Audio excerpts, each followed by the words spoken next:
Ayun, yung na-curious ako paano yung ginagawa nilang copy o nalaman ko yung copywriting o ganyan pala. Tapos yung copywriting parang kulang. Dapat magbangga mo sa marketing o yan, na-open yan. Tapos eventually, punta na sa social media.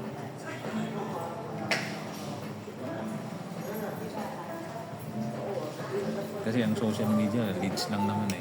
Kasi ngayon, nandun yung attention. Nandun yung... yung tao pa rin. Nandun talaga. Mostly nandyan yung attention ngayon. Kung saan yung attention nila. Doon mo sila. Kung in the future, magba yung attention. Pag mabago yan, punta ka na naman doon. Kasi right now, yan yung anim na major. Anim major na ano. Pag meron ka nga nito, daig mo pa yung panro eh. Pag ma-full blast mo to, daig mo pa yung media company, ilan yung talents nila, ilan yung ginagastos nila, ilan yung ilan yung talent. Baka yung mga malaking media company, baka kung hindi nila yung maximize.